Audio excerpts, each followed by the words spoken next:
Abra sua Bíblia para nós pregar então Atos capítulo 2 e 46. Atos capítulo 2 e versículo 46. Diz assim: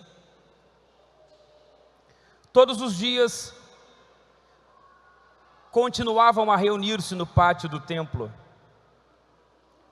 Partiam o pão de casa em casa e juntos participavam das refeições, com alegria e sinceridade de coração, louvando a Deus e tendo a simpatia de todo o povo. E o Senhor lhes acrescentava diariamente os que iam sendo salvos. A minha pregação de hoje nesse culto com vida, onde nós recebemos muitos dos nossos amigos aqui, é para responder uma pergunta. Eu quero responder uma pergunta hoje. Por que a igreja, lá no tempo primitivo, caiu na graça de todo o povo? Por que todo o povo gostava da igreja? Qual o motivo? O que foi que aconteceu para que a palavra registrasse que todo o povo gostava da igreja? Porque às vezes nós criamos uma falsa impressão de que as pessoas odiavam a igreja, porque Jesus foi para a cruz, porque depois que Jesus foi para a cruz, Estevão, o primeiro mártir, porque era cristão, também foi apedrejado até a morte. E a impressão que a gente cria é que a igreja era odiada. Aliás, as pessoas até criam um pouco de satisfação quando a igreja é perseguida, odiada. Alguém diz assim: ó, a gente está fazendo a obra de Deus de verdade, porque olha, as pessoas não gostam de nós. O mundo é contra, porque o mundo resiste à igreja. As pessoas criam uma espécie de satisfação, porque a palavra diz que bem-aventurado quando perseguindo, mentindo, disserem todo o mal contra vocês. Ou seja, quando perseguirem a igreja e quando falarem mal da igreja mentindo, é para a igreja ficar feliz, dando a entender que o povo odiava a igreja, quando na verdade as pessoas amavam a igreja. As pessoas, todas as pessoas da cidade gostavam da igreja. É o contrário, e a gente vai entender o porquê disso. Existem alguns motivos que levaram a igreja a ser amada pelas pessoas e, como a palavra diz, cair na graça de todo o povo. O primeiro motivo da igreja viver assim, dessa forma, é porque a igreja ela vivia um estilo de vida. Não era, as pessoas não viviam um momento da religião como se fosse algo pleno em si mesmo, ao ponto de que cumprir os ritos da religião dava para a igreja uma sensação de que estava tudo bem e de que ela estava bem. Não, a igreja vivia um estilo de vida, era uma vida diferente. A igreja que foi amada pelas pessoas, a igreja que foi amada pela cidade, era uma igreja que vivia um estilo de vida, e eu poderia falar aqui a noite toda sobre esse estilo de vida, mas eu tenho muita coisa para falar, então eu vou falar de 3 pontos desse estilo de vida que a igreja vivia. O primeiro, ela vivia em unidade. Em Atos capítulo 4, 32, diz assim: que ninguém deles considerava unicamente sua coisa alguma. Nada era meu. Tudo que era meu existia em mim para o nós. Então ninguém considerava unicamente sua coisa alguma. O eu não tinha força, o eu era fraco, o ego não tinha poder. Então, o que torna a pessoa protecionista, protetora de tudo aquilo que é seu? O que torna a pessoa egoísta, ao ponto de não se importar com o outro, apenas de que ela esteja bem e está tudo certo?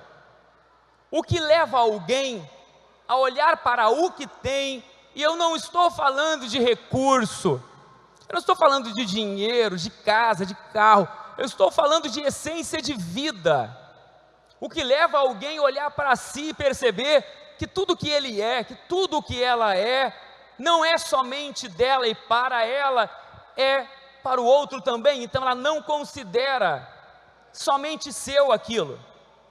Eles viviam em unidade ao ponto de considerar que as coisas que eles tinham não eram somente deles. O ego era pequeno. Eles sabiam a diferença do poder e da autoridade. Você vai perceber quando Jesus avisa os discípulos e diz para eles que eles então iriam em missão.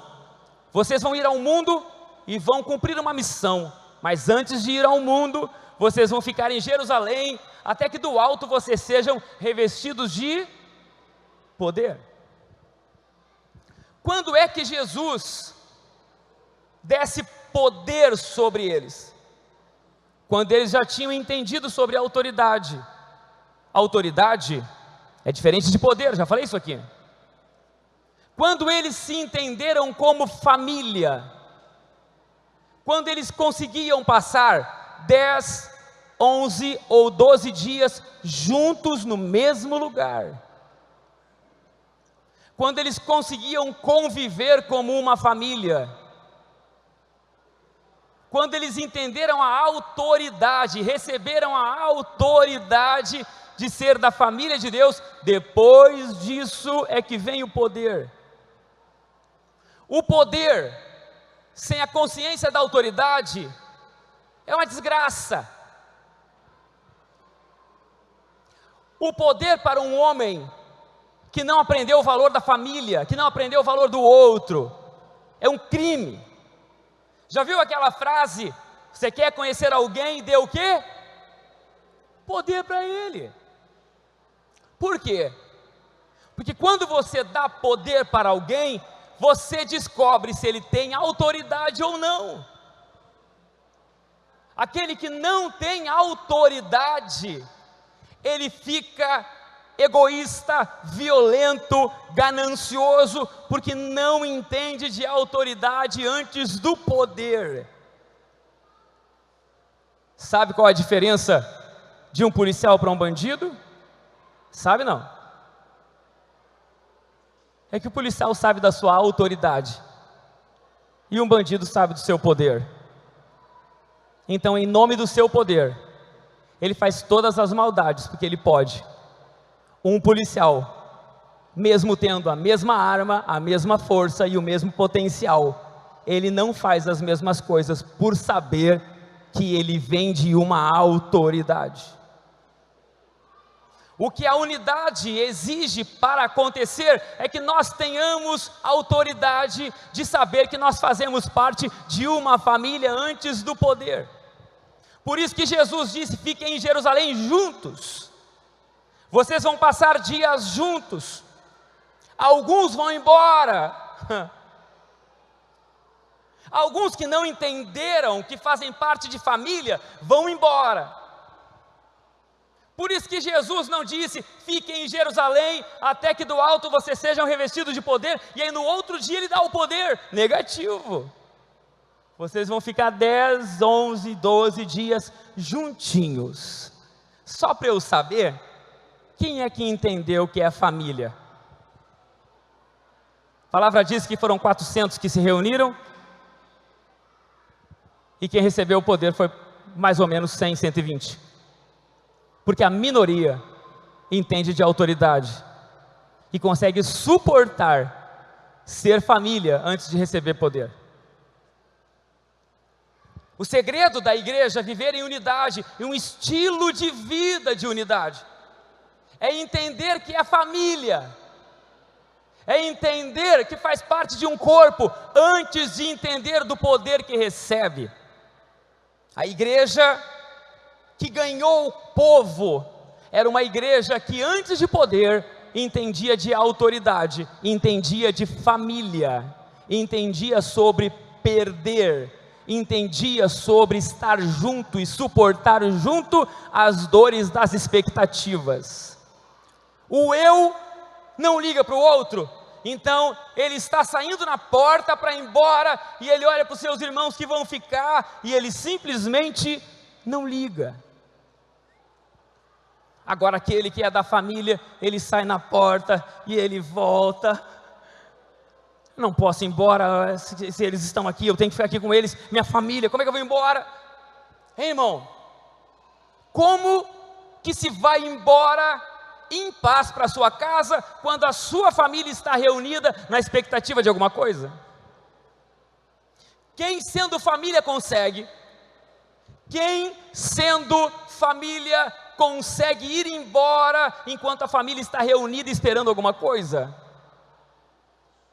Quem na porta do hospital, na expectativa de ajudar alguém da família, consegue ir em paz para sua casa? Ninguém. Às vezes vai por obrigação, mas se pudesse ficava ali, porque entende de autoridade, entende de família antes de entender de poder.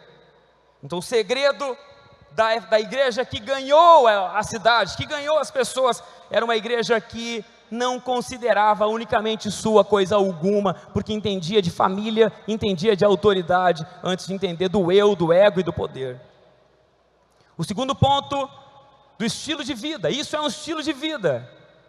Isso que eu estou falando aqui, você não consegue fazer aqui no culto.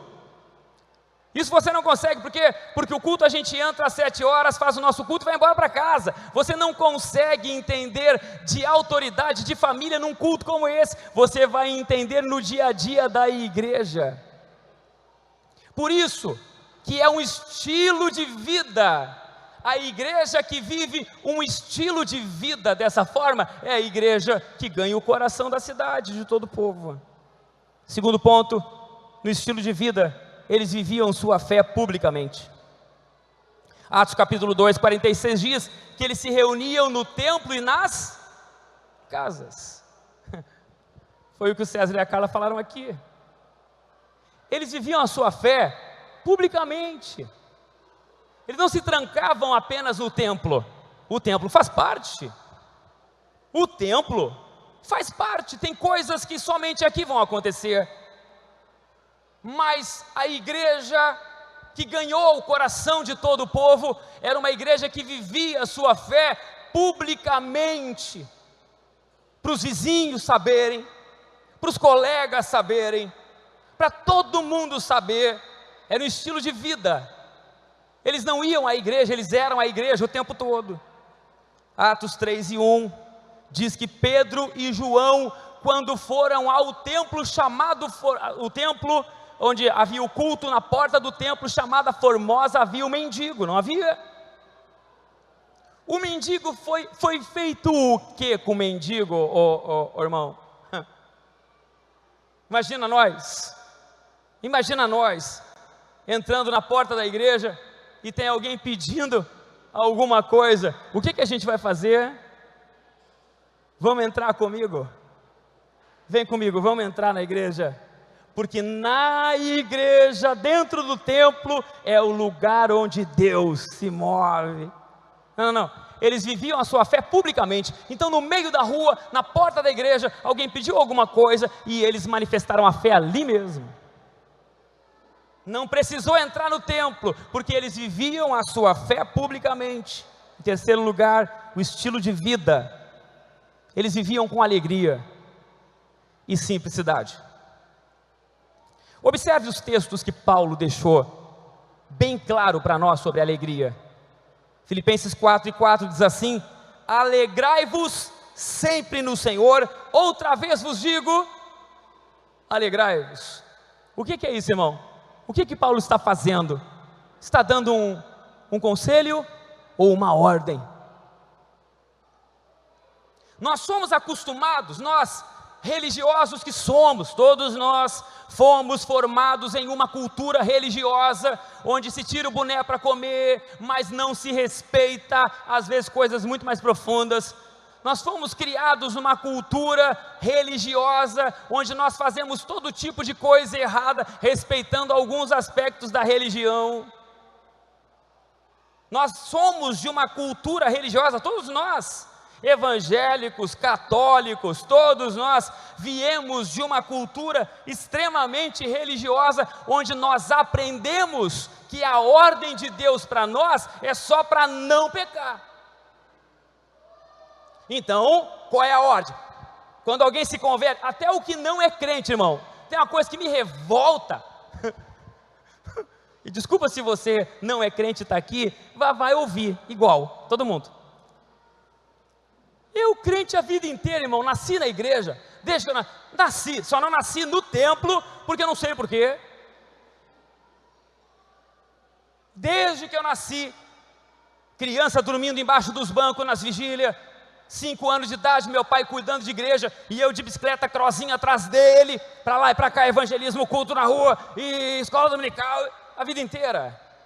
Chegava eu, na altura dos meus 19, de 20 anos, indo trabalhar em algum lugar, ou fazer alguma coisa, com uma vida, a vida inteira vivida dentro da igreja, casado aos 23 anos, virgem, irmão, glória a Deus ou não, irmão? Chegava às vezes no trabalho, estressado, irmão. Quem não é estressado nesse mundo de hoje, irmão? Quem, irmão? Hein, irmão? Quem não é estressado? Quem não se estressa nesse mundo? É igual aquele, como é que é o nome do guru? O guru da praia, lembra não? Do meme do guru da praia. Olha o guru meditando na praia, lembra assim não? Lembra isso aí, não? Desatualizado? O guru na praia, a dar um susto no guru, o guru se encapeta no meio da praia, lembra disso não? Quem não se estressa nesse mundo? Aí estressado às vezes no momento do trabalho, dá uma xingada numa coisa, briga com outra coisa, lá está o não crente, vai dizer assim, crente faz isso? O papo dele, é religião. Nós fomos formados numa vida, numa cultura extremamente religiosa, onde a gente somente diz assim, falar palavrão é pecado, bebeu o crente, o crente, xingando o crente. O crente, irmão, irmão, está falando isso aí, irmão? É isso aí, não vai? Mas olha a ordem de Paulo para nós. Não, e escuta, a gente também vive assim, a gente entende igual assim também. Não é só eles, a gente também entende assim. Mas olha o que Paulo fala como ordem: alegrai-vos, se alegre.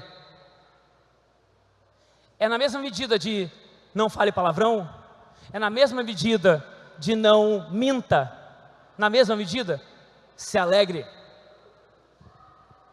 Então é um mandamento que Paulo diz, se alegrem. Lá em Romanos 12:12 ele diz, alegrai-vos na esperança.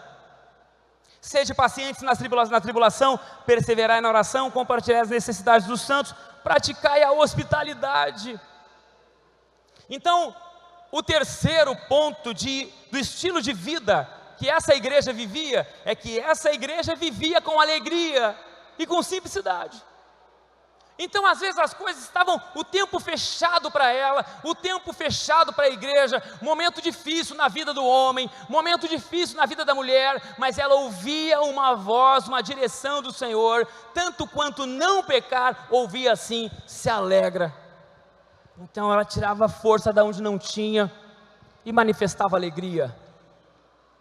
Eu vou falar todo o resto, mas isso aqui já era o suficiente para a igreja começar a ser querida por todo mundo, porque vive um estilo de vida em unidade, todo mundo junto, ninguém considera o que é seu como único, exclusivamente seu, um povo que vive a sua fé publicamente, um povo que vive com alegria e com simplicidade, só isso já bastava, mas essa igreja era mais ainda. Ela causava relevância social. a igreja provocava resultados na vida social da cidade. Observe em Gálatas, capítulo 6 e 9, que Paulo diz assim: e não nos cansemos de fazer o bem. Não nos cansemos de fazer o bem. Fazer o bem cansa, não? Mas Paulo diz para não cansar. Continua fazendo o bem. É uma ordem. Fazer o bem. Tiago 2,15 diz: se um irmão ou uma irmã estiverem carecidos de roupas, escute, necessitados de alimento cotidiano, e qualquer dentre vós lhes disser: ide em paz, aquecei-vos e fartai-vos, sem contudo lhes dar o necessário para o corpo, qual é o proveito disso? Ou seja, a igreja, ela exercia um papel na vida social de todos. Na família, fazia o bem; no trabalho, fazia o bem; na rua, fazia o bem. Não fazer o bem para ganhar o céu, fazer o bem porque já é de Jesus, sem cansar de fazer o bem. Eu tenho um monte de gente aqui. Eu tenho um monte de gente aqui que já fez o bem muitas vezes, mas cansou de fazer o bem, porque faz o bem, e o que recebe de retorno, às vezes é o mal, então não faz mais o bem. A ordem para a igreja que influencia o mundo, a ordem para a igreja que o mundo gosta, que o mundo ama, que o povo gosta, é uma igreja que mesmo quando cansa de fazer o bem, continua fazendo. Atos capítulo 4, 34 diz: pois nenhum necessitado havia entre eles. Era um povo que não tinha necessitado. Era um povo que se importava com o outro. Estou passando necessidade, pastora. Fecha os olhos, vamos orar. Deus, abre a porta. Qual é a necessidade? Passando fome, comida, vamos orar. E não é o pastor só, nós todos. Quantas vezes nós ouvimos o clamor de alguém, um pedido de alguém, e a gente simplesmente faz assim: amém, Deus abençoe, vamos orar, levar para a igreja para orar. Não, essa igreja não, essa igreja, ela ouvia as dores, e ela atentava justamente para a dor da pessoa. E em quarto lugar, do estilo de vida, na relevância social. Em segundo lugar, na relevância social, eles cuidavam os necessitados. Olha bem, Tiago 1,27 diz: a religião certa e de Deus é visitar os órfãos e as viúvas. Eles se preocupavam com os órfãos e com as viúvas. E eu quero dizer uma coisa para você aqui, escute bem, eu quero falar com a igreja agora aqui. Você que está visitando aí, só dá uma seguradinha para mim. Segura só um pouquinho os visitantes aí. A igreja. Deixa eu falar um negócio para a igreja. Órfão é aquele que não tem pai. O mundo todo vive como se não tivesse pai.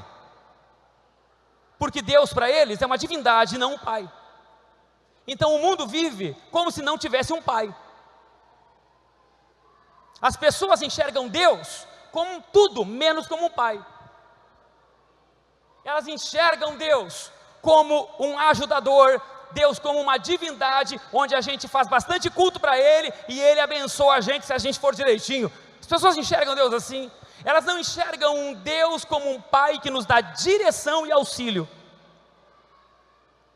E os responsáveis por cuidar desses órfãos, nesse sentido, é quem, irmão? É a igreja.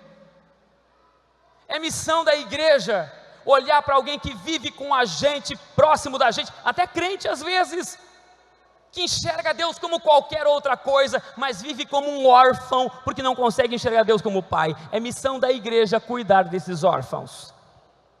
É só um parêntese para a igreja. Mas a igreja que caiu na graça de todo o povo, era uma igreja que se preocupava com os órfãos e as viúvas. Eu quero ler uma palavra com vocês, para a gente seguir, que está em Mateus capítulo 25, e para essa palavra, eu preciso da atenção de todo mundo, mais do que você já deu até agora. Mateus 25 e 31 diz assim, o texto é um pouco longo, dê atenção. Quando o Filho do Homem vier em sua glória, quando Jesus vier e se apresentar como a gente espera e sabe que vai acontecer, com todos os anjos, ele se assentará no seu trono de glória celestial, todas as nações serão reunidas diante dele, e ele separará umas das outras, assim como o pastor separa as ovelhas dos bodes. Ele colocará as ovelhas para a direita, os bodes à sua esquerda. Então o rei dirá aos que estiverem à sua direita: venham, benditos de meu Pai, recebam como herança do reino que foi preparado para vocês desde a criação do mundo. Escuta. Pois eu tive fome e vocês me deram de comer. Tive sede e vocês me deram de beber.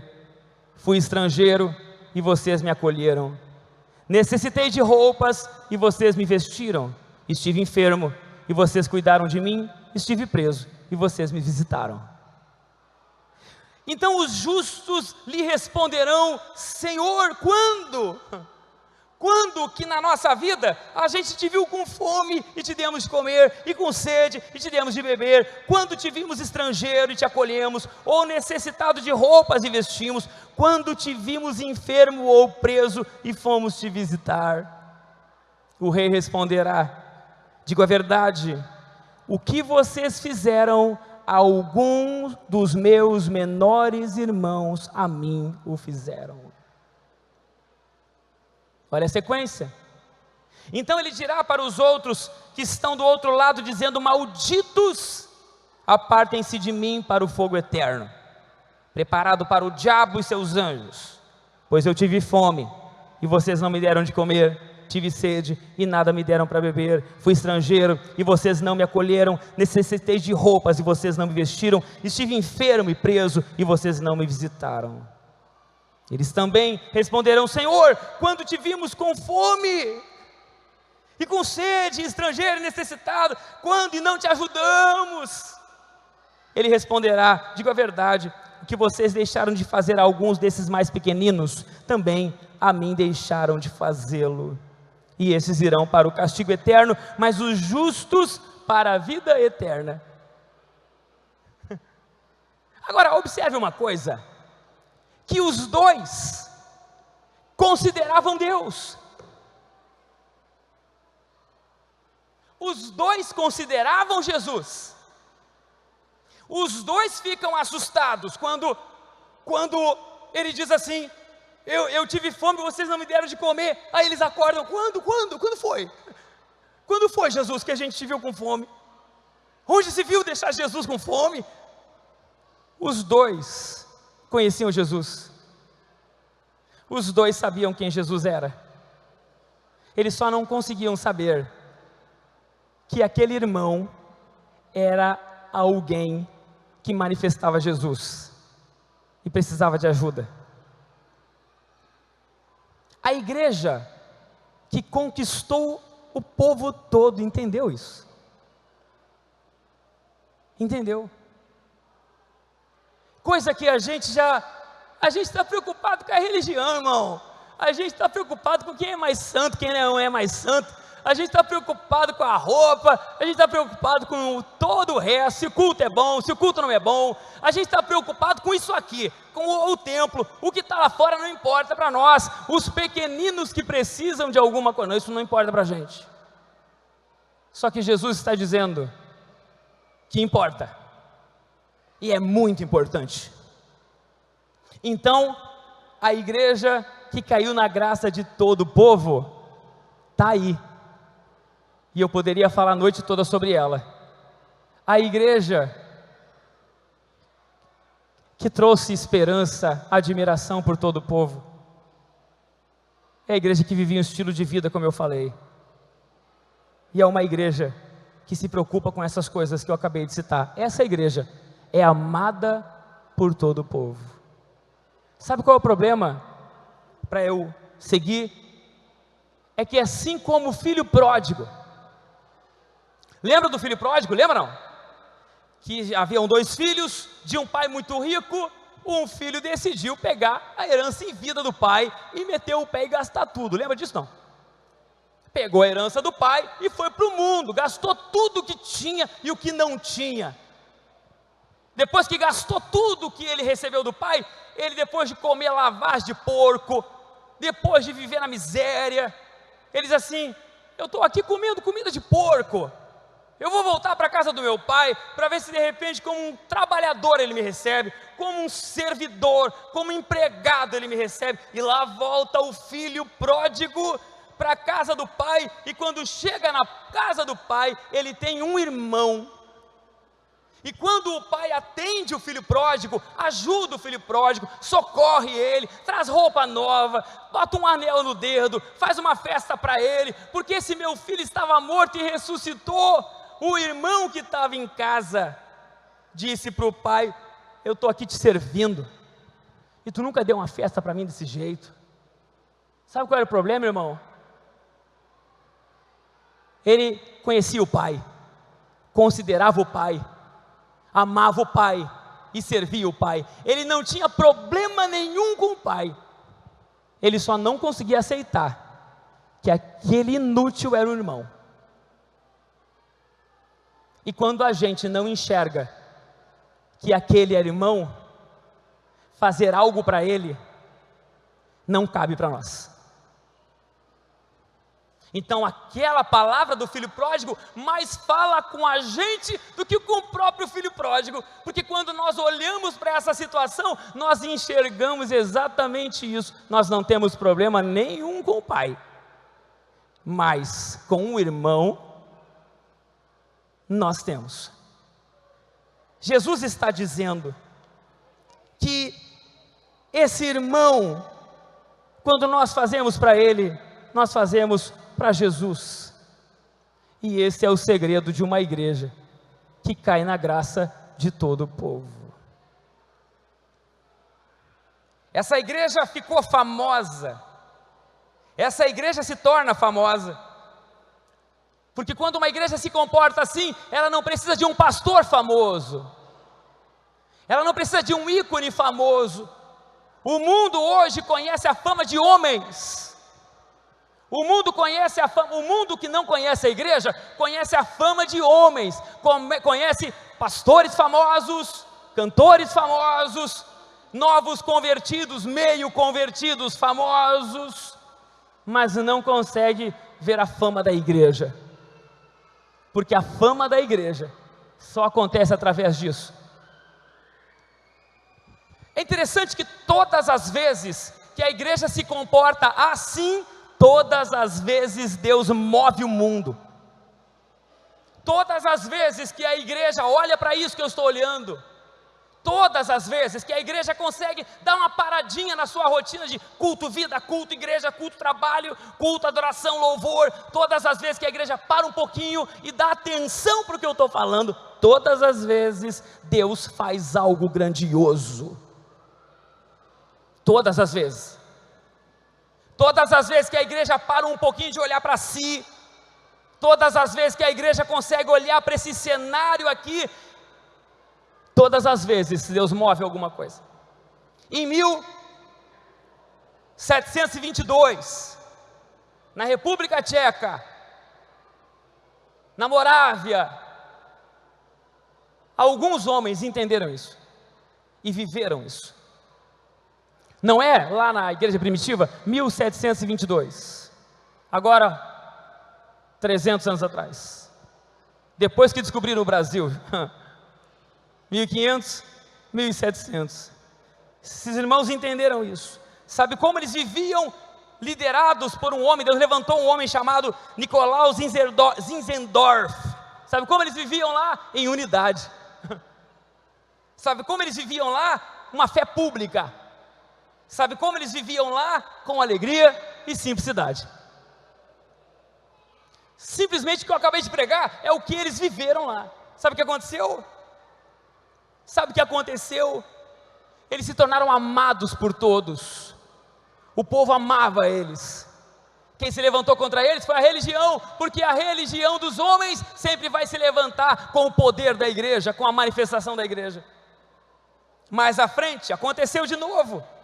Essa igreja, ela capturou a essência de Jesus.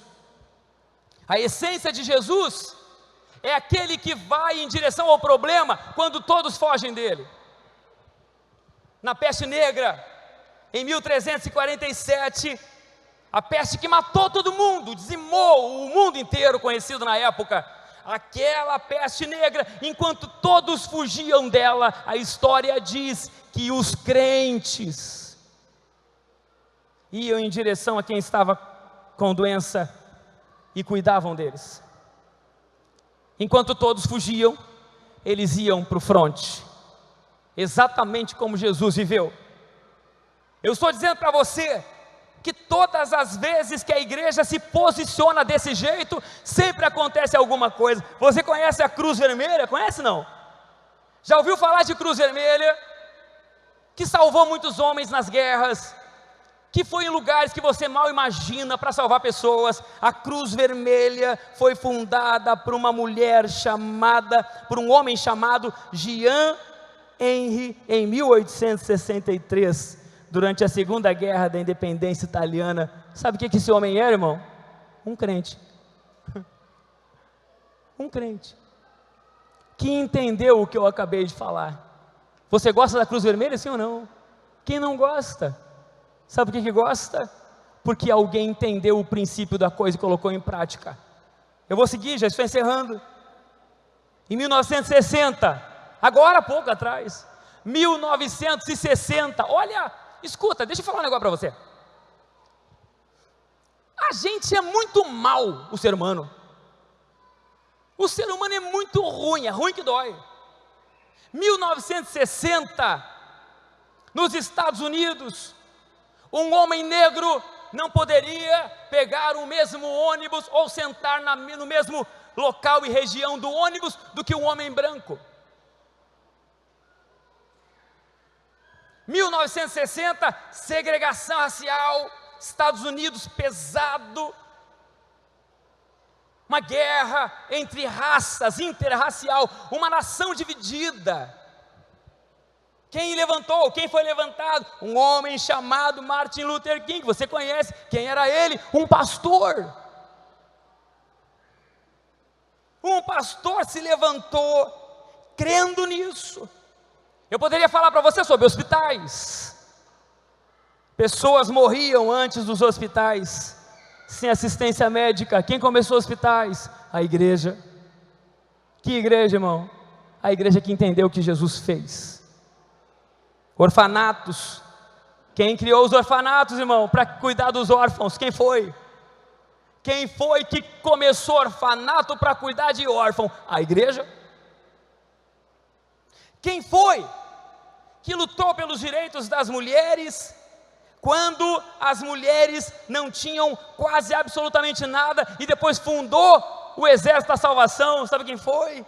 Catherine Bolf, uma crente, que olhando para a necessidade da dignidade da mulher, lutou para que elas tivessem direitos, para que vocês mulheres hoje aqui.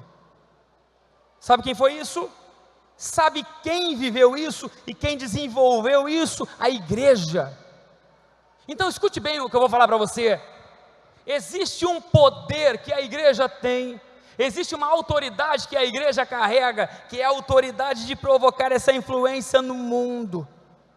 Em Atos capítulo 2, então, no versículo 46 e 47, que eu li lá no início, e todos os dias no templo, e de casa em casa, não cessavam de ensinar e pregar Jesus o Cristo, e louvando a Deus, e caindo na graça de todo o povo. E todos os dias acrescentava o Senhor à igreja aqueles que se haviam de salvar. Sabe quem é famoso nisso aqui? É a igreja. Sabe quem se torna conhecida com isso? A igreja. Chegou o tempo, para nós todos aqui, de romper com o silêncio da igreja. A igreja é silenciosa, a igreja é quietinha, a igreja faz bem para si, a igreja é bonitinha.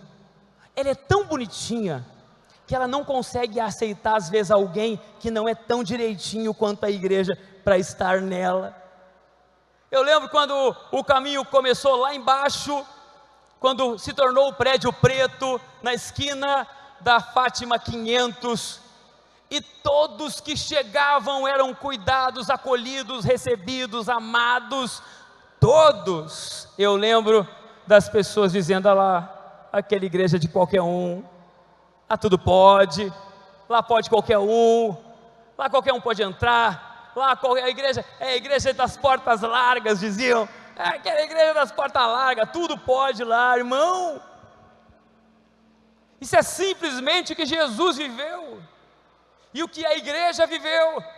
Só que é claro, no silêncio que a gente vive da nossa religiosidade e da nossa religião, nós então vivemos esse fenômeno maldito de igrejas que crescem e o mundo continua piorando, porque nós não queremos pagar o preço de enquanto todos fogem da peste negra, a gente vai lá curar os enfermos, de cuidar deles, mesmo sabendo que aquela peste pode pegar na gente.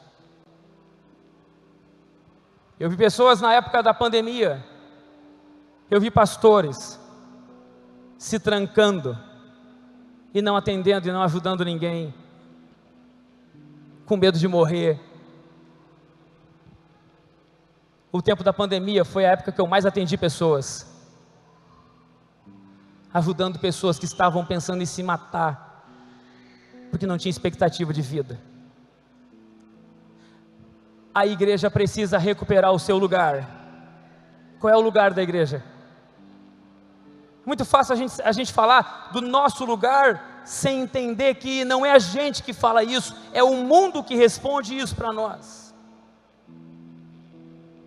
Você que é profissional de alguma área, quem diz que você é bom? Você? Você que é bonitinho, ou pelo menos acha que é bonitinha, quem fala isso para você? Você e a sua mãe? E seu pai? Cuidado, sua esposa, seu marido. Quem fala que nós estamos bem? Nós? Quem fala que a igreja é uma bênção? Nós? Quem diz que a gente é bom? Quem diz que a gente está no lugar certo? Quem diz para nós que a gente está bem? A gente mesmo. É a gente que diz, sentado na nossa cadeira da bênção, a gente olha para nós mesmos e a gente diz: eu sou um crente bom, eu sou de uma igreja boa, quando o movimento nunca foi esse.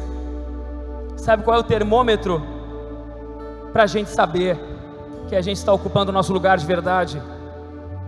É quando o povo, quando nós cairmos na graça das pessoas. Você caiu nas graças dos ambientes onde você convive? As pessoas gostam de você? Você é alegre sempre? Você ajuda o próximo? Você manifesta Jesus? Você se preocupa? O que falam da nossa igreja? Que o mundo fala.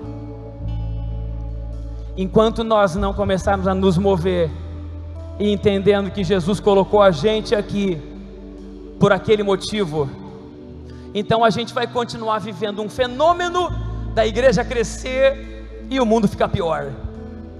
A igreja cresce, mas os filhos dos crentes não querem ficar na igreja, irmão. Os filhos dos crentes não querem a igreja. Eu sou de uma geração onde a maioria dos meus amigos, colegas da mesma idade que eu, a maioria não quis saber de igreja. Nós vivemos um tempo onde nós não somos benquistos como igreja. Falam da gente, falam mal de pastor, falam mal da igreja. A gente precisa estar movimentando as coisas para tentar pintar o pavão, para mostrar para todo mundo que a gente é legal, que a gente é bom. Não, irmão, não precisa, nós não precisamos disso. Sabe o que a gente precisa? É mostrar para o mundo que a gente carrega Jesus de verdade. É tirar a nossa fé do secreto. A nossa fé tem que ser pública. É mostrar para o mundo, mesmo que seja no lado de fora da igreja, que a gente pode orar para alguém, pode abençoar alguém, pode ajudar alguém, pode estender a mão para alguém, pode perdoar alguém, pode amar alguém, ao ponto que o mundo começa a olhar para nós e dizer: olha que isso. Se a igreja que existiu antes de nós ficasse pensando apenas nela, não haveria talvez hospitais, ou se houvesse, demoraria tempo para existir. Não haveria escolas. Alguém olhou, Guilherme, escuta, irmão, alguém olhou para os filhos, como eu preguei, como eu orei pelas crianças agora aqui. Alguém de dentro da igreja, Gabriel, olhou para os filhos que não são os nossos, olhou para as crianças que não são as nossas, olha para famílias que não são as nossas, que não dão nada para a gente, que nós não ganhamos nada deles. Alguém olhou para crianças que não eram da gente e disse: eles também são nossa missão, eles também são nosso objetivo.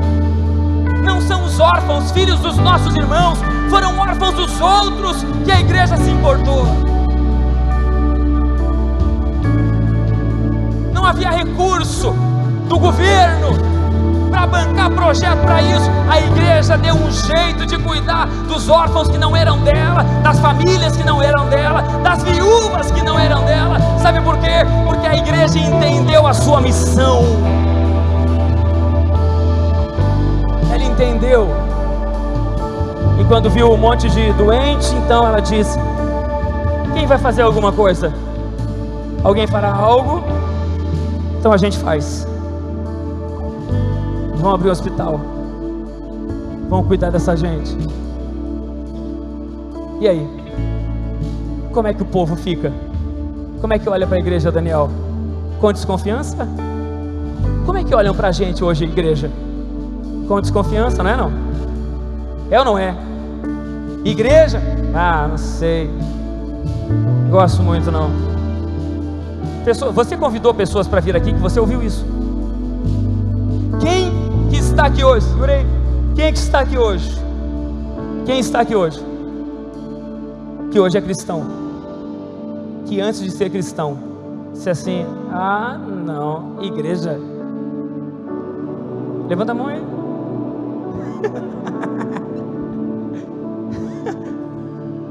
Igreja? Não, igreja não. Quantos de vocês estão aqui hoje convidados por alguém, assim: ah, vou lá aceitar o teu convite, tudo bem? Igreja, hein? Pelo amor de Deus, podia me convidar para outra coisa. Por quê, irmão? Porque a gente não ocupou o nosso lugar. Quando a gente começar, e nós vamos ocupar, quando a gente começar a ocupar o nosso lugar, você vai falar assim: você nem vai precisar falar, quero conhecer aquele lugar lá. Que lugar? Aquele que tu vai, porque estou ouvindo falar. O que tu ouviu falar? De órfãos. Eu ouvi falar de necessitados. Eu vou falar de alegria. Eu ouvi falar que lá eles são alegres, mesmo quando não tem motivo. Eu ouvi falar que lá eles realmente se importam um com o outro. Eu ouvi falar que lá ninguém passa necessidade. Eu ouvi falar que vocês levantaram um projeto e cuidaram de órfãos e cuidaram de viúvas. É sério? É verdade isso? É verdade. Eu quero conhecer. Eu quero saber. Sabe o que é, irmão? Você andar no meio da rua. Você andar no meio da rua com uma camiseta. Não precisa ser do caminho, não é o caminho, é a igreja de Jesus. Você andar com uma camiseta de igreja e as pessoas falarem: é bom, é legal, eu já ouvi falar. Esse projeto, as coisas que vocês fazem são muito boas. Um dia eu vou lá visitar vocês. Eu quero ir lá. Não precisa. Se a igreja ocupa o seu lugar, naturalmente o povo começa a dizer: olha que legal, que coisa boa. Coisa boa, parabéns. Quando você convida alguém para ir na igreja, então você nunca mais vai ouvir: igreja, igreja.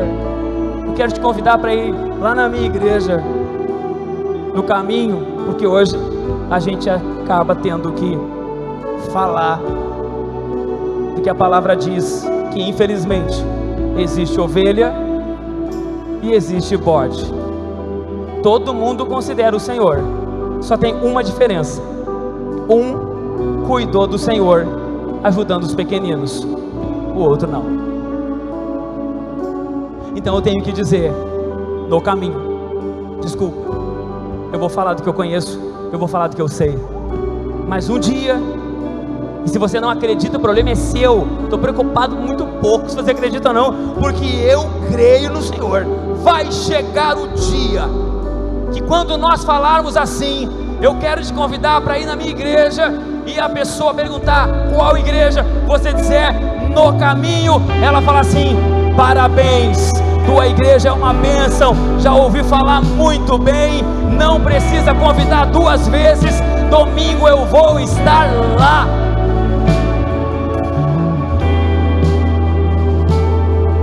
Porque é isso que a igreja causa. A igreja de Jesus, ela é admirada pelo povo, e se não for admirada pelo povo, então tem um problema. Sabe quem odeia a igreja? E eu vou encerrar para nós orar. Sabe quem odeia a igreja? Escuta. Sabe quem odiou Jesus e matou Jesus?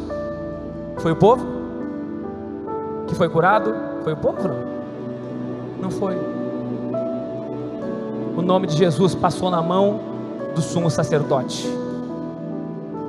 Quem deu o aceite para a morte de Jesus foi os religiosos. Quem deu o aceite para a morte de Jesus foi a religião. Pesquisa os morávios. Pesquisa. De novo, o povo amava eles. Quem perseguiu eles? Quem odiou eles? Quem? Os religiosos, mais uma vez. Então escute o que eu vou falar para você. Que nos odeiem, não tem problema, nós continuaremos a fazer aquilo que Deus chamou, mas não nos importa. Importa é que a gente seja colocado no lugar nosso, ao ponto de o povo amar e considerar a igreja. O povo ama a igreja quando ela se posiciona. Os religiosos odeiam ela. Isso não tem problema nenhum. A gente sabe lidar com eles também. Agora uma coisa é certa: nós não recuaremos nem um centímetro para trás. Vamos ficar em pé em nome de Jesus.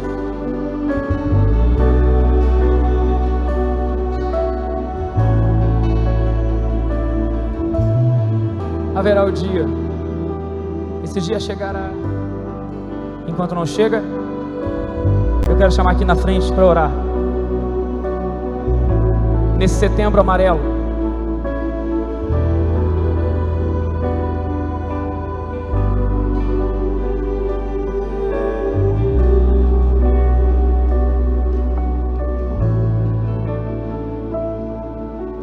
setembro amarelo, se prepare. Hoje nós estamos fazendo um culto, uma luz amarela, tudo organizado para isso. Vai chegar o dia que nós teremos um projeto, não só em setembro, todos os dias, para cuidar das nossas crianças, adolescentes, pessoas com depressão, porque é isso que a igreja faz. Enquanto esse dia não chega, eu quero que você feche os teus olhos. Feche os teus olhos.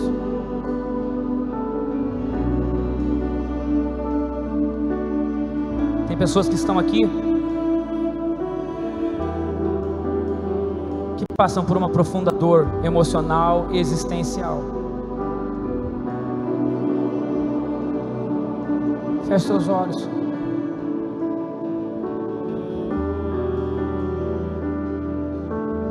Quem está aqui? Eu sei que você está. Porque não precisa nem o Senhor revelar, nós somos uma sociedade doente. Tem pessoas aqui com dores na alma. Eu quero orar com você hoje. Não só eu, mas toda essa igreja.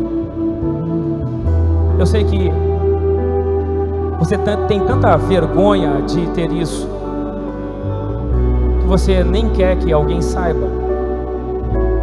Por isso eu vou pedir para todo mundo, e todo mundo de verdade, fechar os olhos, por favor. Eu vou fazer 2 convites aqui. Eu quero convidar pessoas que querem ser usadas por Deus para ser igreja de verdade. Pessoas que querem ser usadas por Deus para provocar esse efeito no mundo. Quero que você venha na frente. E você vai vir na frente para que pessoas que estão passando por dores possam vir na frente sem serem percebidas, porque elas estão com vergonha de vir na frente. Escute, eu estou falando isso aqui agora. Tem pessoas que o coração está batendo aqui no pescoço, aqui, ó, porque sabem que teriam que vir na frente, mas não tem coragem de vir, porque vai ser vista, vai ser enxergada. Então por isso que nós não sabemos quem é quem, porque eu pedi para que pessoas viessem para ser cheias de Deus e pessoas viessem com dores. Agora você pode vir, ninguém vai ver você. Aleluia. Agora você pode vir agora. Ninguém vai saber quem é quem. Fique em paz. Pode vir. Pode vir agora. Isso, dores emocionais, dores profundas na alma, no coração. Os outros que vieram é só um pretexto para que você venha e ninguém saiba quem é você. Ah, meu Deus. Aleluia.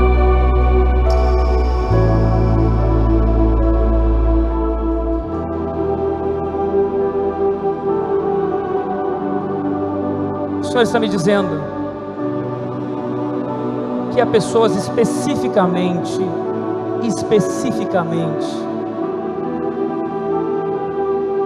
pessoas que só derrubam as suas defesas no seu quarto e no seu travesseiro.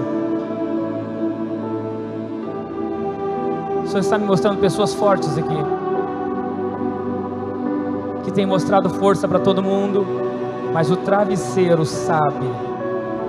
Vem na frente agora, em nome de Jesus. Pode vir. Eu não tenho dúvida da voz do Espírito Santo hoje aqui.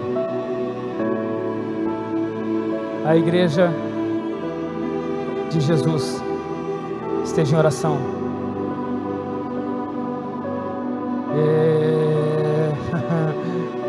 Aleluia. A igreja de Jesus esteja em oração forte, profunda. Fala com Deus. Direciona suas orações para situações que você não sabe, mas estão aqui. Meu Deus. Tem pessoas aqui, e não estão aqui ainda. Eu poderia chamar. O Espírito de Deus é poderoso demais, né, irmão? Eu poderia chamar a pessoa, mas eu não vou constranger ninguém. Tem pessoa aqui que a vida inteira foi um caos, e a situação que vive hoje é o aceitável, minimamente aceitável, porque teve que aceitar a vida que teve. Vive anestesiada com outras coisas, porque se cair na realidade é dura demais, porque não é só um problema, parece que nasceu para sofrer. Cadê você? Vem aqui na frente. Eu não vou constranger você, eu não vou te chamar, eu não vou apontar para você, mas você sabe que é você. Isso. Vem na frente. Vem na frente. Eu vou te ajudar. Eu vou te ajudar. Se é você, levanta a mão assim, do ladinho do ombro assim. Você está no banco, levanta a mão do ladinho do ombro aí. Esse sou eu. Isso. Quem estiver perto de alguém, com a mão levantada ao lado do ombro, quem estiver perto de alguém assim, ore com ele aí, ora com ela aí.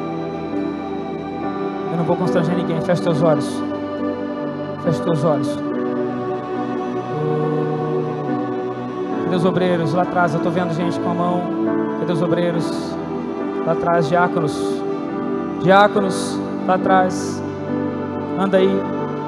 Diáconos, andem aí no meio das pessoas. Diaconisas, homens, pastores, andem aí. Tem pessoas com a mão.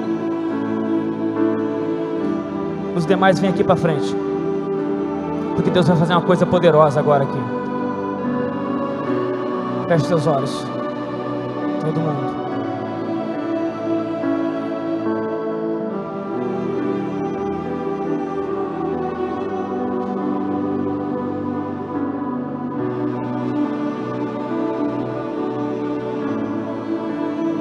Espírito Santo de Deus, Espírito Santo, essa foi a palavra para hoje. O Senhor está nos chamando. Eu ouço a voz do Espírito Santo chamando a igreja. Mas agora, Espírito Santo, tem pessoas aqui tomadas por dores emocionais, incertezas, sofrimento. Tem gente sofrendo muito, e o problema é que não encontra solução ou saída. Tem pessoas que a vida é um caos. Espírito Santo de Deus, eu te peço, Deus, em nome de Jesus, em nome de Jesus, nome sobre todo nome, é o nome de Jesus, nome sobre todo nome. Deus, em nome de Jesus, começa a trabalhar no coração de cada uma com cura. Uma cura no profundo da alma. Em nome de Jesus, em nome de Jesus. Eu ordeno agora que todo o império da dor, todo o império da dor, todo o império do sofrimento, todo o império das trevas, eu ordeno em nome de Jesus, toda a vida mal estruturada, mal construída, toda a marca causada por abusos, toda a marca causada por maldições na família, por palavras malditas através da boca de mãe e de pai, eu ordeno em nome de Jesus, portas que se tornaram abertas através de maldições, através de traumas, todas as portas abertas, gerando doenças, enfermidades no coração, enfermidades na alma, desde lá da infância, da tenra infância, da tenra idade, desde lá, coisas que se instalaram na mente, no coração, e que são provocadores de dor, em nome de Jesus, relacionamentos mal sucedidos, maldições jogadas por ex-companheiros, por ex-companheiras, em nome de Jesus, toda enfermidade na alma, na mente, eu ordeno agora, no poder do nome de Jesus, na autoridade da família, eu ordeno, vai embora agora, em nome de Jesus, em nome nome de Jesus, em nome de Jesus. É o reino teu, é o poder e tua, é a glória para sempre. Amém. É o reino teu, é o poder e tua, é a glória para sempre. Amém. Teu é o reino teu, é o poder e tua, é a glória para sempre. Amém. Teu é o reino teu, é o poder e tua, é a glória para sempre. Amém. Aleluia. Feche teus olhos, continue com os olhos fechados, deixa o Espírito de Deus ministrar. Isso, sem pressa. Toda ansiedade para acabar esse momento aqui, vai embora agora. Sem pressa. Sem pressa. O Espírito de Deus está curando pessoas hoje aqui.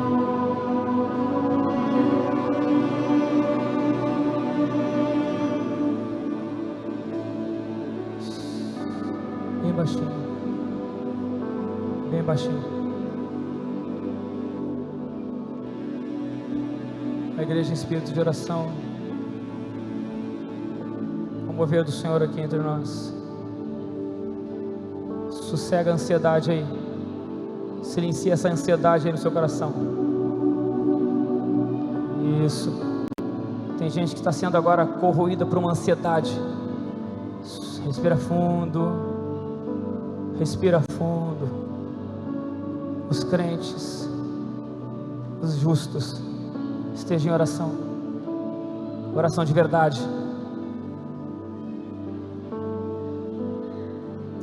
Isso. Isso. Todos que estão passando por isso agora.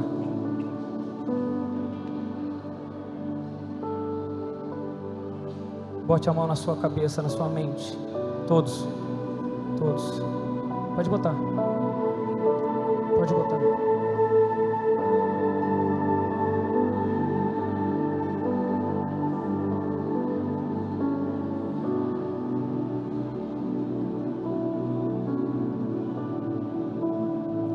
Você que está dominando a mente. Você que nessa mente tem colocado pensamentos ruins. Você que depois desse culto estará esperando no trabalho, no quarto, no silêncio da vida, para atacar a mente dessas pessoas.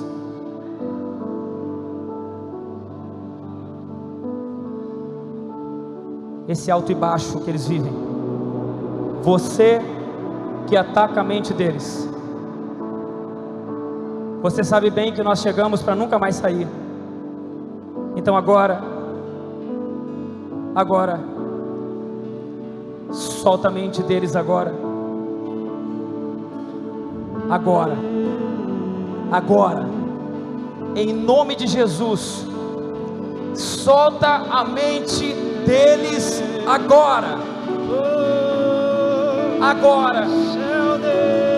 Inconstância, depressão, Deixa o céu descer.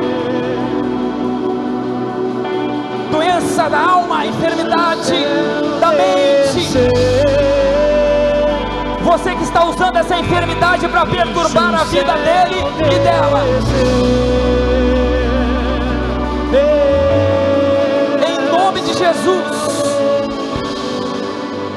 Há poder no teu nome, Jesus. Há poder no nome de Jesus. Você que está atacando a mente dele e dela, eu te ordeno agora, deixa essa mente, deixa essa casa, Deixa essa família, deixa essa geração, deixa. Há poder em seu nome, Jesus, pra curar. Solta a mente dele, solta a mente dela agora. Há poder em seu nome, em nome de Jesus. Há poder em seu nome, Jesus, pra curar, libertar. No nome de Jesus. Seu nome, potestades e principados. Há poder em seu nome, Jesus, pra curar, libertar. Há poder em seu nome, Jesus. E em teu nome,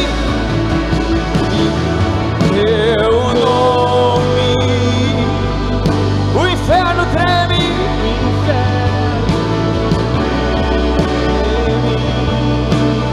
E em teu nome,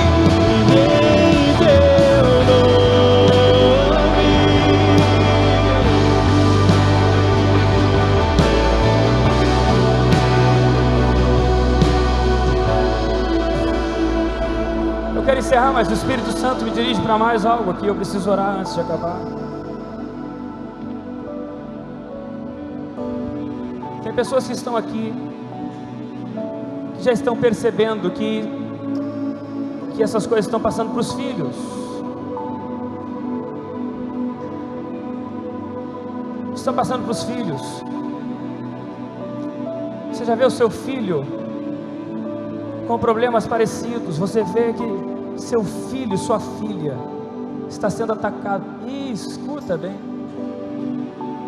tem pessoas aqui que sofreram maldição de pai e de mãe, e agora estão fazendo isso com os filhos também, e não conseguem fazer diferente. Se arrepende de fazer o que faz, mas depois retorna a fazer de novo. Eu não vou pedir para você levantar a mão, para não constranger você, mas eu sei que você está aqui. Então, no silêncio onde você está, bote a mão no seu coração, porque é a última oração que eu vou fazer aqui essa noite. Mas a igreja decidiu se posicionar e se levantar, e as portas do inferno não podem prevalecer contra a igreja. Deus, sobre os filhos e filhas, sobre os filhos e filhas, agora, Senhor, a tua bênção vem com teu poder e autoridade sobre essa mãe, sobre esse pai agora, em nome de Jesus. Filhos que estavam condenados a viver uma vida de maldição por conta do pai e da mãe, agora eu repreendo em nome de Jesus a maldição que está partindo de pai e de mãe para os filhos. Em nome de Jesus, nós declaramos o fim do império das trevas sobre as famílias.